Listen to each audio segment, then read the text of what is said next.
WHPC. Welcome to My Hometown, the program that explores clubs, organizations, businesses, and issues across Nassau and Suffolk counties and sheds light on the different towns that are making a difference. A great day to you, and welcome to another edition of My Hometown. I'm your host, radio show personality, Joanne von Zwehl, and our special guest today is Christopher O'Hara of Oyster Bay, New York. He's currently a junior at Chaminade High School in Mineola, and he'll be the graduating class of 2017. Today, we'll be speaking to Christopher about a current project that he's working on with CNEWA, which was founded by Pope Pius XI in 1926 and is dedicated to helping the needy churches and people of the Middle East, as well as relieving the suffering of the poor, the displaced, and the persecuted. Christopher is an extraordinary young man who is also fluent in Chinese, studying Arabic, and has a basic knowledge of French and Latin. That's quite impressive. I'm having trouble with English at times. He has traveled extensively internationally, and last summer he traveled throughout southwest China and participated in a homestay program. So without further delay, let's talk to this dynamic young man and learn a little bit about his current project. Welcome, Christopher. How are you? Thank you, Joanne. I'm great. Very happy to be here. Okay, so I said CNEWA. What exactly does that stand for? That stands for the Catholic Near East Welfare Association. Okay, and what exactly do they do? It is an organization that was founded in 1926 by Pope Pius XI, as you said earlier, and really it works through, with, and for the Eastern Catholic churches for the benefit of the Christians in those communities in the Middle East. Okay, this is kind of an unusual thing for a high school student going to Chaminade to get involved in. How did you get connected with this organization? Well, towards the beginning of the Syrian crisis and the Syrian civil war, I looked at the issue and I recognized how this is going to be such a humanitarian catastrophe. And I thought I need to do something with this. So I'm looking for an organization. One day I was on the beach with my mom and her friend, and she said that she had done some work with this organization, CNEWA, C-N-E-W-A. And I was wondering, what is that? And she told me what they did, how they're founded, and everything that they do. And I thought it was an amazing, amazing cause, and I linked up right with them, got in contact. Why the Middle East? Like, what I saw here before that you were in China last summer and everything. Do you have a draw to the specific region, or is it a specific cause that draws you, or is it both? I think that with the tumultuous nature of the Middle East, and really we see a lot of suffering and a lot of sadness and tragedy.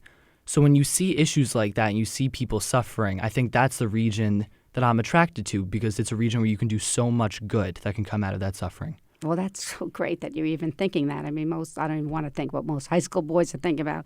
I want to even bring it up in the air, but that's just wonderful. And I think too, it's such a hot topic right now. I mean, and I think it's very confusing for people and everything that I'm listening to. And so, what are your thoughts? Like, how do you feel about the topic in general?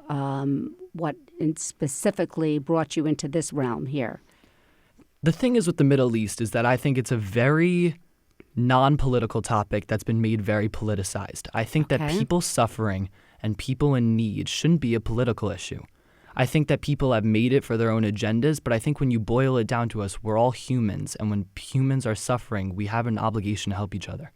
I agree. I really agree. I think that with the religious aspect, with the political aspect, it takes away from the human aspect, and not enough people are aware of that human aspect that's going there. I mean, we're kind of shielded in this country. Like, we've never, been displaced. I mean, if I'm locked out of my house, it's a major crisis for me. So, like, something like this is that I think that we have to really put ourselves in other people's shoes and think about what they're really going through. Like, what have you learned about the people that this organization is helping?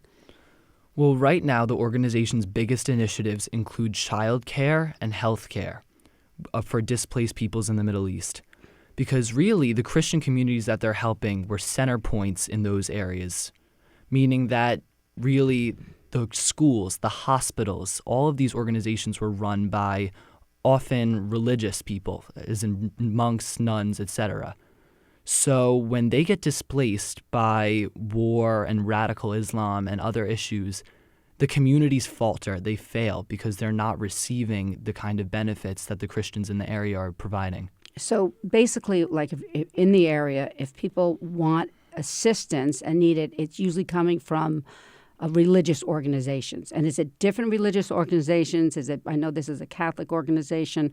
Are there other organizations that are actually involved, and were they involved before this crisis? Well, CNEWA has been around for a very long time. And in its origin, when it was founded, the Near East meant something very different. The Near East was generally Eastern Europe and that areas, and that's really what it was aimed for. And it was given the mandate at its founding, and it is the only organization to still have this mandate, to work for, with, and through the Eastern churches for the benefit of the people. So they work with these churches and with these organizations to help people regardless of denomination. Okay, and so what specifically are they doing now in the Middle East region? In the Middle East region, obviously, the biggest issue is the migration and the refugee crisis because millions upon millions of people have been displaced by the rise of ISIS, by the rise of the Syrian civil war, and just the various issues that are affecting them right now. The millions of people, are we talking mostly Christians or all different religions? We're talking every religion. Really, the violence and the hate that gets spread by these radical organizations transcends religion and really does not discriminate. Okay. And then what percentage of the Christians are still in this area? It's actually a very, very hard number to pin down because generally when people are refugees, they fly under the radar. They don't want to make themselves known.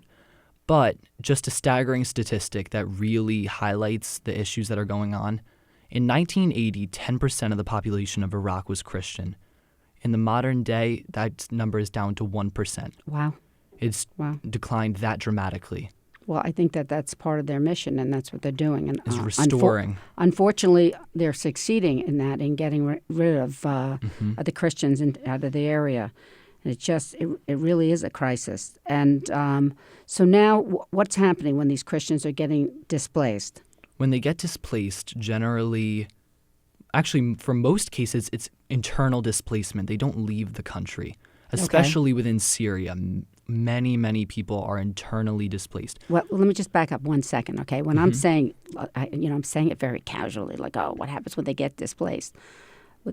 What does displaced mean? We see the terror and everything else, but let's just hear what it is. They can no longer stay in their homes, either through threat of violence from either the repressive Syrian government or ISIS, or just the houses are destroyed in warfare. Okay, all right. So when they're displaced, it's not like a group displacement. It's something really horrific too. Generally, it has to be so horrific to drive these people to the lengths that they've gone to try and keep themselves alive and trying to sustain their families. It's amazing too if you think about it, with their faith and that they're even there. I mean, I can't even imagine, right? Like if something was happening like that their faith is keeping them there and everything else, and then it's really not getting supported, correct? Because all the other religious like organizations that were the mainstream there are no longer there, correct? Mm-hmm. Wow. Well, it's just incredible to think about. Does the CNEWA, do you use a word for that, or generally we go by CNEWA. CNEWA. CNEWA. Okay, I might have a problem with that one too. CNEWA. Okay, does CNEWA help just Christians, or are they helping other religions also? CNEWA helps people of all denominations through Catholic services. I think a beautiful quote I heard from a nun was, "We don't help them because they're Catholic. We help them because we are Catholic." Oh, my goodness. I love that. And I just thought that's spiritual. Very powerful. And I really think it epitomizes the goals of the organization and really the heart of the organization. I think it does, too, because of what you're saying, too.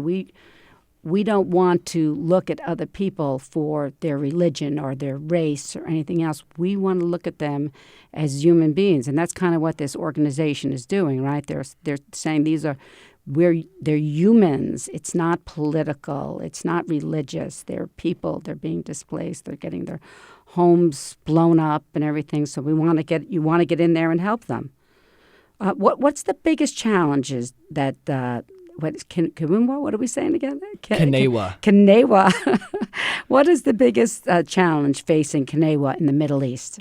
Well, right now, the longer-term initiatives are very, very difficult just because of the shifting populations. Okay. For example, in Lebanon, where many, many Syrian Christians have fled, and just Syrian people in general, the population is just swelling because living in Syria is proving to be unsustainable and not survivable. So as the populations grow, people are moving in and out. You can't really get a reliable source of food or shelter, and resources are becoming very strained in neighboring countries, and that's also causing some tensions between the people residing in those countries and the migrants. So where are most of these people going to, though? Most of these people are actually staying within Syria and Iraq, internally displaced. Okay, so they're still in the country. So, they're still in the country. Because I know, just from listening to news and radio, and I'm certainly no expert on it, that a lot of countries are not letting them in also. Is that correct? Mm-hmm. And I'd say that people who would leave the Middle East, I mean, even those who leave Syria are going to neighboring countries. They're going to Lebanon. They're going to Jordan. They're just not going far because they're hoping that they can maybe someday return, and that people going to Europe and even going even further to America are actually in the incredible small minority of these refugees. Okay. And then are most of them going to specific camps, and are they going to relatives, or is there statistics about that? Or generally, they flee just wherever they can find shelter. Most of them are in United Nations camps in Turkey and Lebanon, and also they're being supported by CNEWA through schools and hospitals and care for the elders. One thing I'm going to just cut with here is that, I'm just really impressed that you're, sometimes people get involved in charities and everything else. Just your general knowledge and understanding of this situation is very, very impressive. So I just wanted to break for a second and say that. What do you feel is the biggest challenge facing CNEWA in the Middle East? And why are you so interested in this cause? I'm so interested in this cause because I think that everyone should be interested in a cause like this because it is so transcendental of religion or politics. And I'm really interested in a human cause. And frankly, you rarely find organizations, at least in my experience, that have such selflessness and are really doing God's work to the degree that these people are. The dedication, the care to these people, and just it's remarkable. And what about the Christians in the Middle East? That is really so important. What about Christians that are being displaced other areas, or refugees, or any religion that? Mm-hmm. What about this particular area? Well, this particular area has been important throughout all of Christianity. People really overlook the fact that Christianity came out of Israel. It originated in the Middle East, and the first Christians were Middle Easterns. And really, it flourished and really did well over thousands of years. And there have been solid Christian communities in that region for thousands of years up until now. For example, in the Nineveh Valley in Iraq, the Christian communities flourished. There were massive numbers in Iraq and Syria and Jordan, but now these numbers are dropping so sharply and so dramatically. It's like nothing that the area's ever seen. You just not even aware of all this stuff going on. Anyway, we're going to take a short break from my hometown on 90.3 FM. And our guest today is Christopher O'Hara. He's a high school student who is bringing about awareness to current issues and helping the needy in the Middle East through CNEWA. We'll be right back after this short intermission.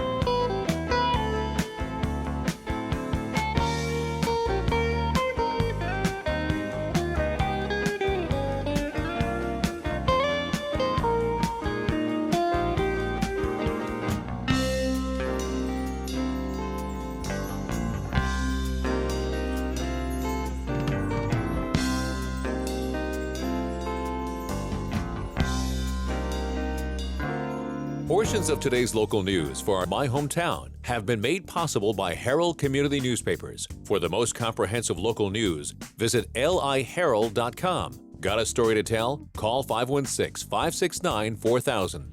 WHPC 90.3, the radio voice of Nassau Community College, is looking for individuals, businesses, charities, or organizations in our local and global community that would like to donate to support our radio station. Whether you listen locally or online, here is how it works. Go to our webpage at ncc.edu/WHPC and click Donate Now. Or if you prefer, you can send a check to WHPC Radio, 1 Education Drive, Garden City, New York, 11530. Make check payable to the NCC Foundation. In the memo of your check, write WHPC Donate Now. Any contributions will help defray our operating costs, and it's tax deductible.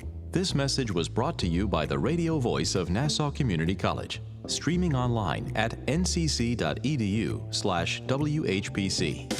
WHPC. And now we return to My Hometown. We are back on My Hometown, and I'm your host, Joanne von Zwehl. And our guest today, for those of you that are just listening in now, is Christopher O'Hara. He's a high school student at Chaminade who's bringing about awareness to current issues and helping the needy in the Middle East. Welcome back. Thank you. It's just been such an enlightening conversation for a brilliant young man. I can't tell you how impressed I am with you, Chris. Thank you very much.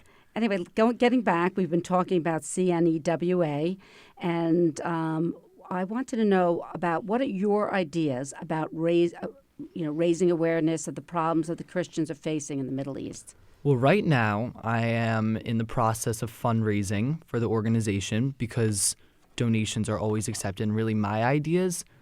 As far as general fundraising, we have a CrowdRise page, and we're using that and actually having amazing success with that. What is a CrowdRise page? A CrowdRise... For us older women. A CrowdRise page is a crowdfunding website where basically you can donate any amount, large or small, to the organization online through online payments, and it goes directly to the organization. Okay, so if somebody wanted to donate to this organization, how would they do that specifically? They could either do it through our CrowdRise page at crowdrise.com/CNEWA. Okay. Or they could go to the website and go to our donation page and donate any amount they would feel would be great. Okay, is the CrowdRise something that you got involved in with the organization specifically? The organization had already had its own CrowdRise, but I've been Okay. trying to raise awareness for the page. Okay, great. So what things do you do to raise awareness to a page like that? I mean, generally with my generation, we are very savvy with social Okay, media. right. So I've been sharing it on Facebook, getting the word out, calling my friends, just telling everyone I can possibly tell that this is such an amazing cause and so worthy of your time and money.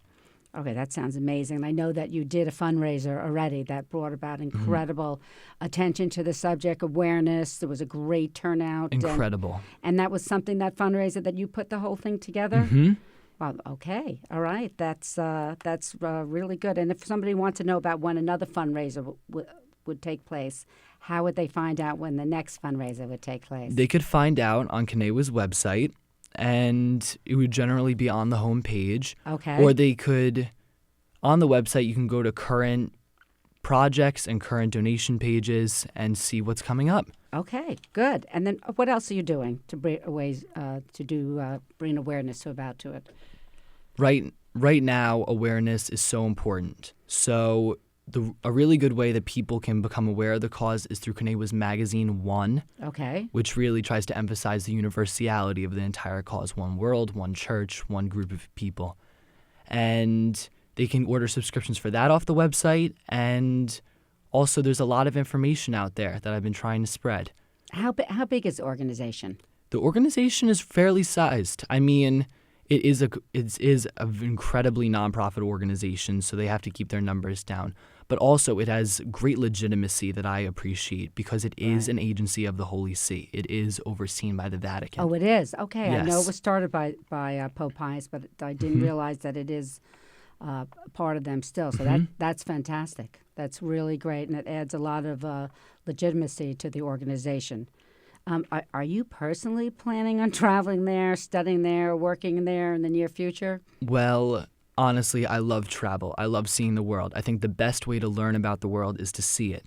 So next summer, I'm considering a mission trip to Jordan just to help out the organization, help out with their projects over there, and that's what I'm currently eyeing. Wow, that would be really exciting. What? Any of your friends going to go with you, or? Well, let's see. Let's see if I can try and convince them. No, I think and something like that would be life-changing. I mean, really, for like we don't really, you hear things, you see them, but when you're physically there, when I've been in a lot of third world countries before with really, really poor people, I had an organization that builds churches in third world countries. So we've been like all over Vietnam and other places. And when you go there, you're right in the middle of it. You're in awe. Mm-hmm. It hits you very hard. And one of the things that really hit me too was not just the amount of the devastation and everything else, but also the joy that people had in the midst of this. That was what really beautiful. I know when we were in Vietnam, we were in a very, very poor section, and obviously they had a lot of displacement there, and the people were just beautiful, and it wasn't anything about what they had or didn't have or anything else. They had family.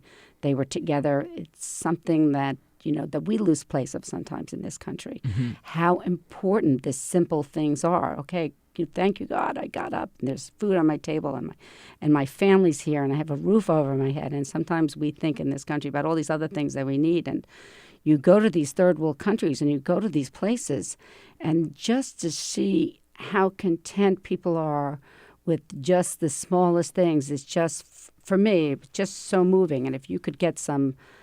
I could not agree more. I could not agree more that sentiment, that the joy that these people can have. And really, if I were to sum up CNEWA with one word, I think it would be hope. They are trying to reinstill hope where much of it has been lost in these communities. People have given up on the thought that maybe we can sustain our communities. Pope Francis says we cannot imagine a Middle East without Christians, and I cannot agree more. And you know what? I think one of the bases of Christianity is hope. I completely agree. And you can lose everything, but you can't lose hope, because where are you going without the hope? Mm-hmm. You have to have something to hang on to. You have to have something to believe in. And these people are being displaced, and they don't have, and a lot of them have lost. I mean, even their families. I mean, the stories you hear are just devastating. So if you lose hope, then you don't even want to live anymore, and you don't know what these people, are going to bring to the world also, and even just the joy that they're bringing to the other people that are around them, and the way that we're supposed to be. We're supposed to be one family, and we're not supposed to be, just to be not moved by other people's plights and not want to help other people. I mean, I think innately we're born with that instinct in us to help, and when you don't help, you lose your own joy. And you lose your own hope, and I love that, like the saying, too, like you were supposed to be of service, and like Christ, it's in Scripture, the Son of Man came to serve and not to be served, and when we're serving, like you're going and you're serving and you're doing and you're helping a cause, then you're getting joy. It's almost selfish to serve because it just feels so good, and to see somebody your age. And interested in this and helping these people, it's just beautiful. And I think going there is going to be such an experience. And if you have people that can go with you too, and I mean your parents probably want to go with you, right? But anyway, what is the relationship between the Muslims and the Christians at this time over there? Well, over there, generally very positive. One wouldn't think, because all you see in the news is hatred and disdain and radicalism. But the Muslim and the Christian communities have incredible respect for each other, and always have been. I mean, even in the Muslim scriptures, they say respect the people of the book, which were the Christians. And when you take these radical organizations that have such hatred and disdain for others, you lose the core of that. So, which is why most Muslims don't even consider the radicals to be true Muslims, because they are so hateful and disdainful and really go against what's truly preached. But they have incredible respect for each other. because they've coexisted for so long.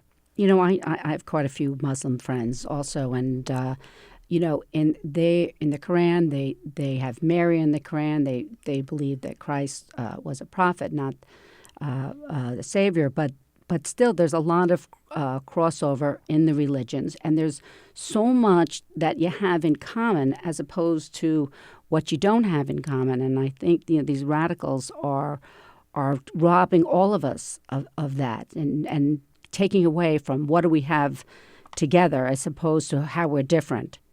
Do you feel like today's younger generation can bring peace to a region that suffered political and religious wars and unrest for so long? I think that my generation is really beautiful in that there's a real sense of social awareness than there have been in previous generations. I think that I've been raised in a very global world where what is going on the other side of the world is very readily available. We can see it. And especially growing up in the days after 9/11 and the days after all this turmoil in that region, I think that many, including myself, have really felt a call to action and a call to do what's needed over there. Okay, we're going to have to wrap up in a minute, but is there something really quick that you could tell us that really touched you being involved with this organization? I can think of a particular story where this young girl lost her father under sniper fire and suffered from tremendous PTSD, but was taken in by the organization and was taught in the schools and generally given therapy by the nuns. And she eventually started speaking again, and Wow. she's starting to recover. And by being with the nuns and praying and making crafts, she's really recovered. Wow, and that must have really, really have touched you as well. Very touching. Okay, well, thank you so much to our guest, Christopher O'Hara. He's just an amazing, amazing young man and really an inspiration for other people to follow, especially high school people getting involved in this now. It's just beautiful. So thank you. Thank you for having me. It was really a pleasure. And if you want to know more information about CNEWA, you can contact Philip Eubanks at 1-800-442-6392, extension 519, or you can email him at P as in Peter, EUBANKS at CNEWA.org. I am your radio host, Joanne von Zwehl, and thank you for listening. We like to get your feedback on My Hometown. Send your comments to WHPC at ncc.edu. My Hometown is produced by Jim Green, executive producer. Nassau Community College, where success starts and continues. Till next time, this is Bill St. James. And remember, there's no town like your hometown.